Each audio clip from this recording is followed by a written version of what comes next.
Yes, so hello guys, welcome back to another edition of Sports Update Ghana with your boy Joseph Adamafio. So yesterday the Premier League board announced the Young Players of the Year for the Premier League awards, and guess what? Mohamed Kudus was left out of the list. We'll get into the details of this right here on the channel. Also, some Arsenal fans are very angry after their team gave a contract renewal to Jorginho, and they are asking, what about Ghana's Thomas Partey, who has been at the club for a long time? Is it Thomas Partey leaving, or do they have another plan for Thomas Partey? Well, we'll get into the details of this and more. But Ghana striker Antoine Semenyo has received a big nomination, and we'll talk about it, as well as when the WAFU Zone B matches will be kicking off, and well, the fixtures have been released, and we'll get into the details of this and more right here on the channel. Before we get into it, please subscribe, like, share, and don't forget to leave a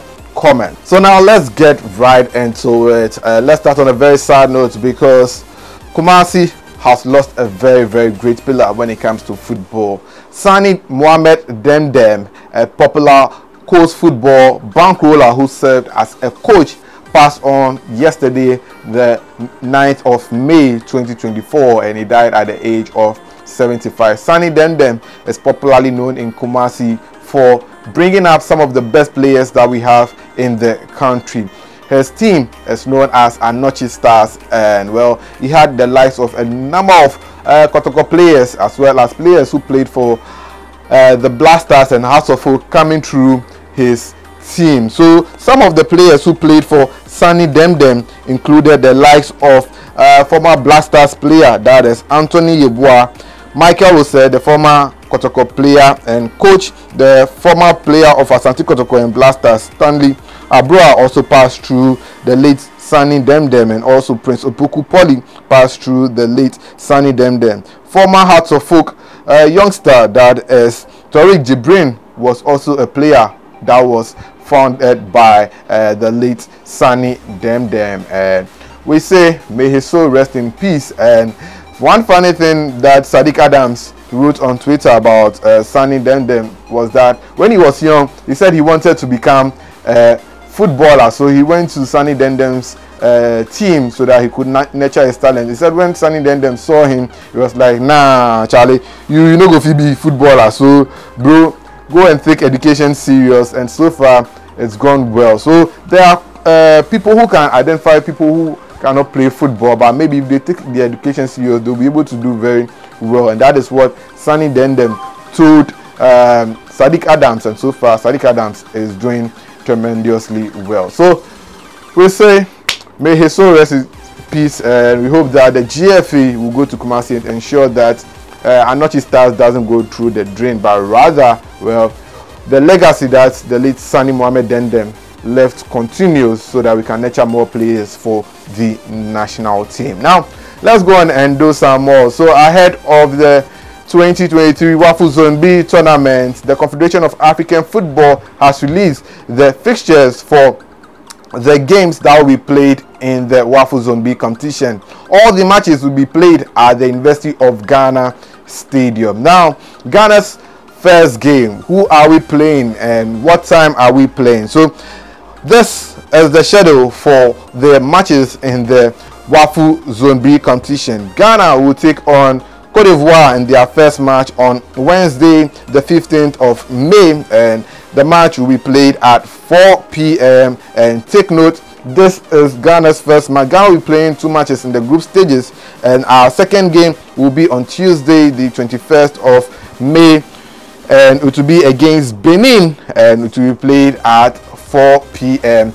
exactly. And yesterday Ghana took on Niger in the friendly match that we won by 2-0. Liechtenstein made sure they overcame their nemesis Niger by 2-0 in their friendly match that they played ahead of the tournament. So the Black Starlets are ready for action in the WAFU Zone B competition, and this time we hope that they'll be able to win it and qualify for the under-17 AFCON. Now let's go on and do some more and talk about Arsenal, because yesterday Arsenal announced the contract extension of Jorginho, and that has sparked a lot of controversy and anger among some Arsenal fans who believe that Thomas Partey should be the next player to be handed a contract extension. Well, Jorginho, who joined Arsenal, I think some 2 seasons ago from Chelsea, is having his contract come to an end, and Mikel Arteta thought it is right to renew his contract because he needs him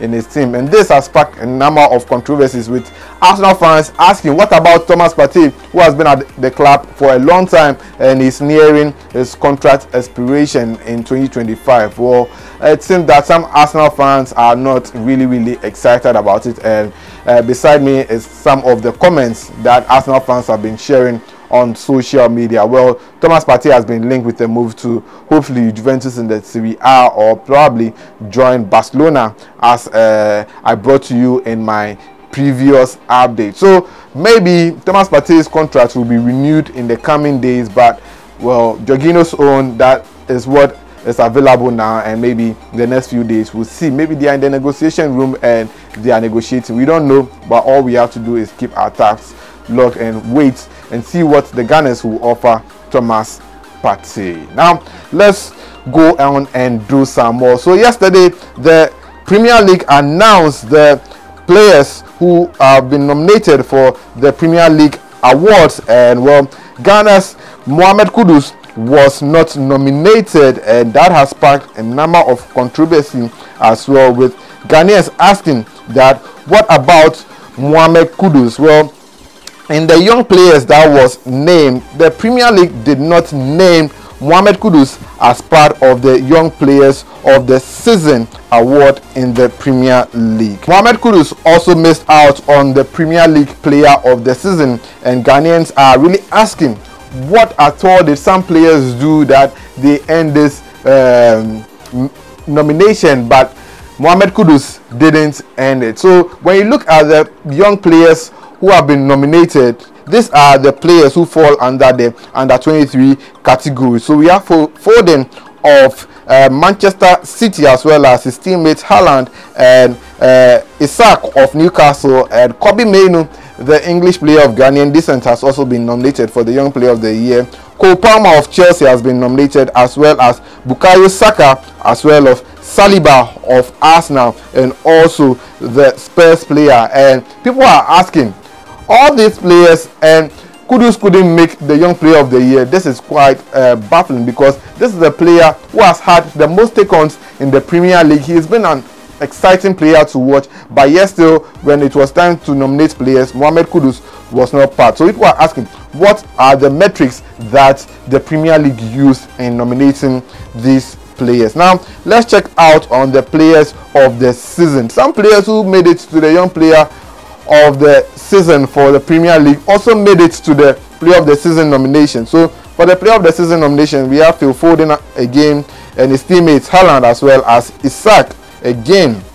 Martin Odegaard of Arsenal has also been nominated, as well as Cole Palmer again. Then we also have Declan Rice, and also we have Virgil van Dijk and Watkins of Aston Villa, and again Mohamed Kudus is not there. So Ghanaians are not really happy about this, because this is a player who is playing his first season in the Premier League, has scored 13 goals and has contributed to a number of assists, but yet still the Premier League did not nominate him.